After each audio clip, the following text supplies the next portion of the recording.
y'all? It's your girl Sakina, and I'm back for another review. This is my review for the Braxton Family Values Season 7, Episode 2. So let's get straight into it.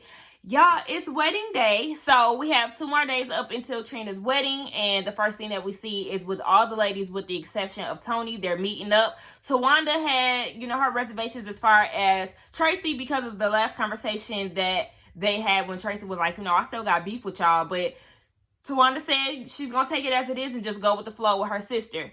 As far as Tamar goes, she was asking what's the plans for the wedding. And Trina was telling her, okay, well, there was an itinerary that was sent to you. And not Tracy, but Tamar was like, no, I didn't get one of those. Tawanda said, yes, you were definitely on the list. I didn't really feel why they had to go back and forth. Like, okay, somebody just sent her the email and keep it moving. But I don't know. They seem to make a big deal about that. So Miss Evelyn was asking how was the bachelor party. And Tamar just started telling everything. Like, mama, it was penises everywhere. Here, there, everywhere. Balloons, cake. I even got some mints in my purse. Would you like one? And Tamar was like, Trina, we need to redo, okay? We need to have you a good old wholesome party, and we need to go ahead and save you girls because y'all doing a lot. And everybody's like, bruh, we don't want that. The girls are perfectly fine with the party that Tawanda threw. I don't understand why Tamar feel like she has to do the most, but it's just like, girl, leave that party alone. Now, she said the plans for tonight is for them to have a slumber party, but Tamar said it's gonna be an evangelist slumber party, and like I said, she's gonna save the girls because they've been digmatized. So we see that Trina gets a call, and the call that she had totally changed her whole mood. So Tamar's like, girl, what's up? She goes into the story about her cake. Her cake did not turn out how she wanted it to. It's supposed to be a peacock cake and then like surrounded by cupcakes. It sounded like it was supposed to be nice, and I really wish that we would have got a picture of what the cake was supposed to look like, but instead we got a picture of what it is, and it was nothing in which I had envisioned. It is definitely a Easter, I was about to say Easter egg. It's definitely an Easter cake, a yellow duck. It's just like, oh my God. So, Tamar told Trina, look, you need to stop trying to cut corners and going to Costco for your cakes.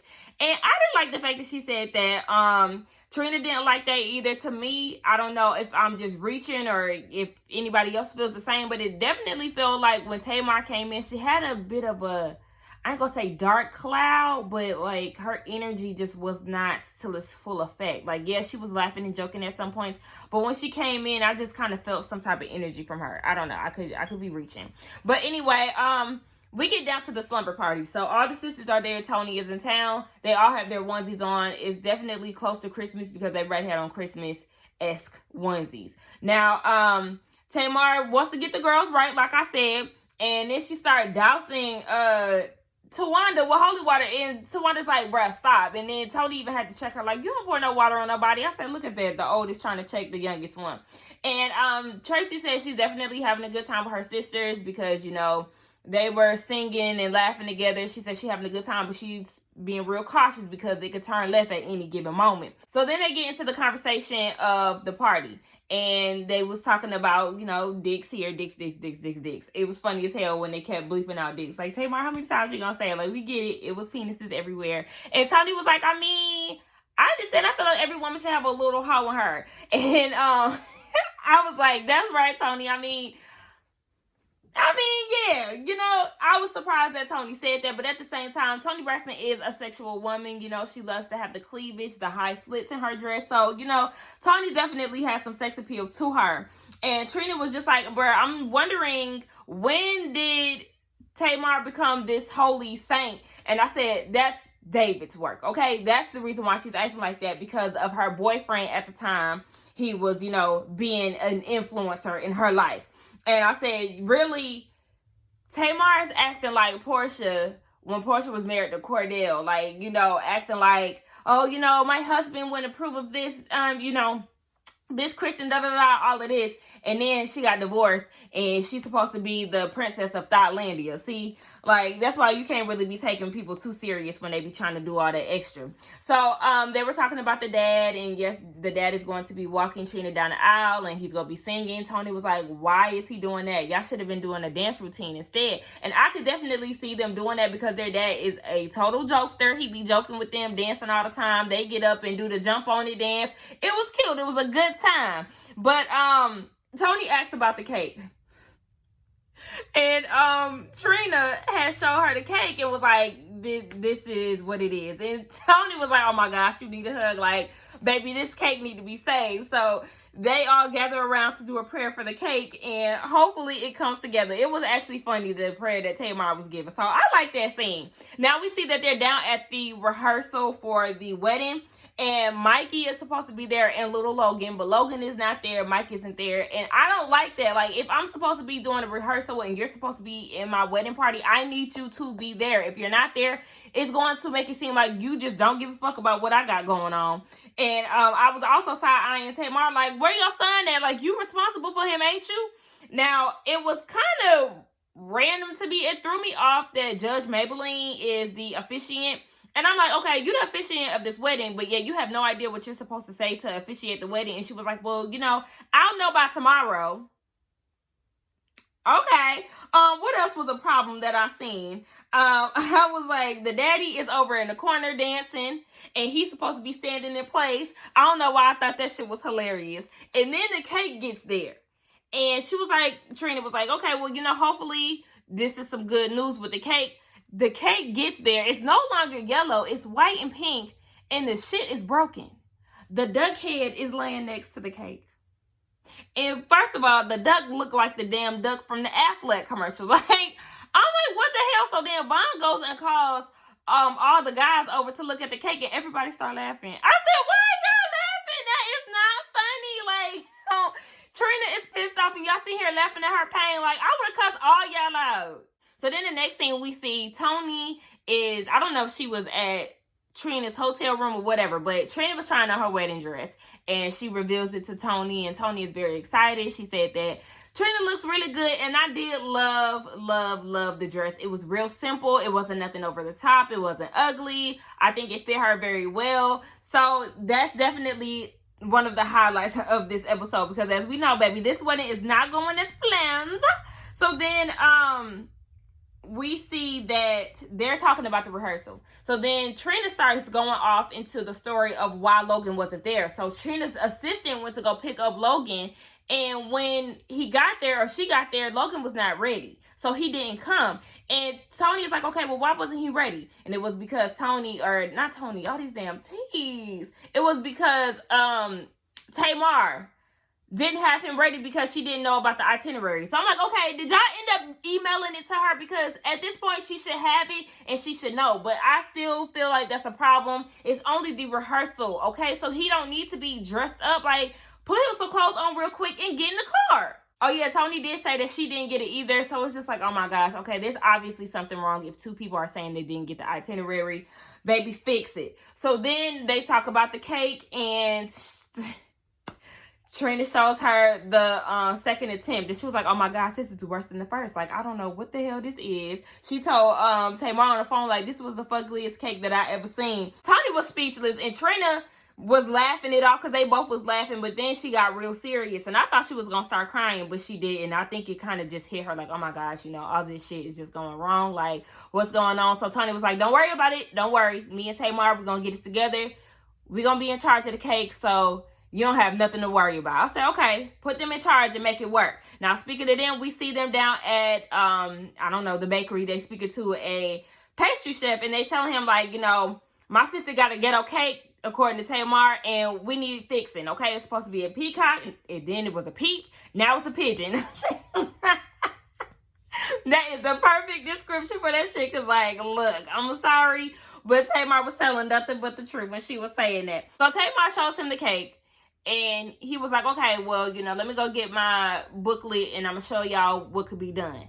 Now, Toni is trying to tell Tamar, like, you can't be saying stuff like it's a ghetto cake. Like, don't say that. And Tamar was like, no, I'm going to call it like it is, because that's the issue. Everybody want to tiptoe and ain't keeping it real with Trina. That's the reason why her cake look a mess. That's the reason why her bachelor party was a mess. And that's the reason why this whole wedding thing is unorganized as hell, because ain't nobody being real with Trina. And then she was like, Toni was like, well, ain't nobody arguing right now. So, this is all good. And Tamar was like, well, ain't nobody arguing right now because this is comedic relief. And I said, Tamar, that was so rude and mean for you to say. Like, imagine your sister watching this shit back and you saying that her whole wedding was a damn joke. Like, you don't say no shit like that. Tamar, everybody cannot have extravagant weddings like you and Vince did, or you, Toni may have had with her husband. Like, people gotta work well within their means, and maybe she don't want a big wedding. Shit, it's her third time. Maybe she don't want to go all out and do this, because at the end of the day, I need people to realize that, yes, a wedding is only for one day. It's a short-ass ceremony. It's a good celebration for your family, but some people don't want to put all that expensive-ass money into a few hours for a little ceremony. So you just have to think that everybody is not going to be on the same mindset as you. And I'm like, really, if you got a problem with it, you could have helped her, but instead you was too busy in your feelings because Vaughn proposed to Trina on your birthday. Like, girl, get the fuck out of here. Now, Tamar feels like Toni jinxed the whole situation because she was saying that everybody having a good time. And she was like, you know, when people call out shit like that, it's usually terms for disaster. And we see later on next week that she was telling nothing but the truth, okay? So then Tamar was just saying, you know, this whole wedding is even in place because of me, because of my birthday. Had it not been my birthday, then Vaughn wouldn't have proposed. Girl, you are not that important. I'm sorry. I know she went through a suicide attempt, and usually people start feeling like, you know, maybe they're not important, or the world may be a better place if they're not here, which is not the case. But I'm just saying, if he wants to marry your sister, honey, he was going to do that whether it was your birthday or not. He just did it because y'all were all together. So, girl, please, even Toni was like, leave it up to Tamar to bring it back around to her. Like, girl, yeah, this don't got nothing to do with you.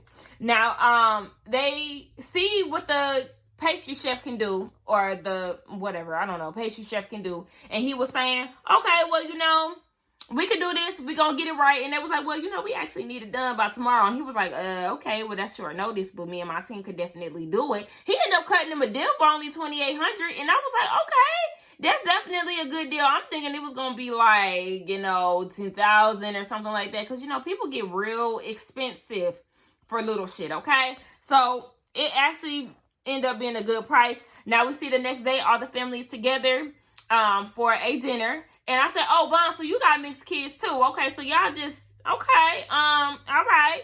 And Vaughn ends up giving a good speech to the family, you know, appreciating them. Miss Evelyn is there. Mr. Braxton is there. You know, she giving him the eye, and not the good eye. She, you know, I don't know if it was just like editing or what, but they made it seem like she was looking at him. And Trina was just like, you know, I want them to act right. At this point, they grown. They better get their shit together. Now we see down at the wedding day, Tawanda says that the details are a little bit organized, but she gonna get it together. So their main focus is not having their parents at the same table, and that was such a major point of this last half of the episode. It was kind of annoying to me. They did have a seating arrangement at first, but Trina was just like, you know, fuck it, like, I don't know where it's at, like, it is what it is, just don't have our parents sitting at the same table.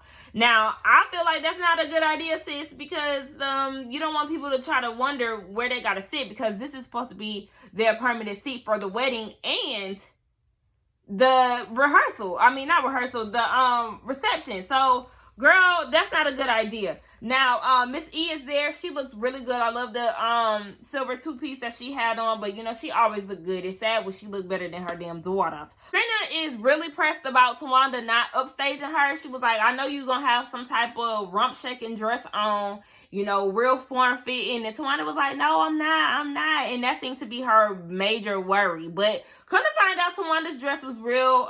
It was short. It wasn't anything tight. It wasn't a bodycon. It was off the shoulder, and it kind of puffed out. I actually liked it. It was something simple.